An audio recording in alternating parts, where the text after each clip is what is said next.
इथं बघा मी आवळ्याचं झाड तुम्हाला दाखवत आहे. ह्याला शेंगा छोट्या छोट्या झालेल्या आहेत. हे असते आवळ्याचं झाड. हे बघा ह्या शेंगा एवढ्या मोठ्या झालेल्या असतात नंतर. बघा किती छान ह्या शेंगा आहेत.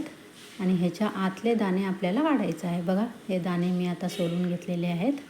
आणि ह्याला आपण आता कुकरमध्ये घालून स्वच्छ पहिली धुवून घेऊया आणि कुकरमध्ये घालून ह्याला शिजवायचं आहे. 2-3 तरी शिट्या ह्याला द्यायच्या आहेत, कारण हे खूप हार्ड असतात. बघा आता मी कुकरमध्ये घालत आहे.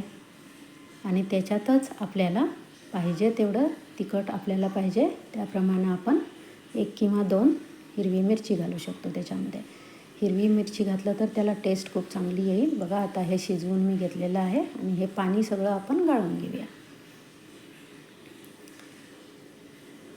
पाणी गाळून घेतल्यानंतर इथं तुम्ही बघू शकता मी कढई गरम करायला ठेवली होती आणि याच्यामध्ये मी 2 कांदे कट करून घेतलेले आहेत.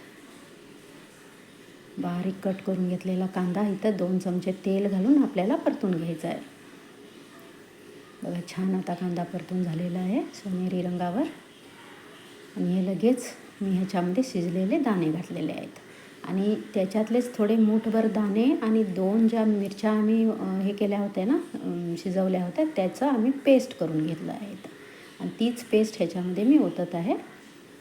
आणि हळद आणि थोडंसं लाल तिखट आणि ह्याच्यामध्ये मी धने पावडर घातलेली आहे अर्धा चमचा आणि चवीपुरतं मीठ. ह्याच्याशिवाय आणि ह्याच्यामध्ये काही घालायची गरज नाही. छान मिक्स करून घेऊया आणि 1-2 मिनटासाठी झाकून ठेवूया याच्यावर. हे झाकणं काढल्यानंतर तुम्ही बघू शकता इथं किती छान ही ग्रेव्ही तयार झालेली आहे. हा रस्सा तुम्ही चपाती, भात, भाकरी कशाबरोबरही खाऊ शकता. चला तर मग कशी वाटली रेसिपी हे मला जरूर कळवा.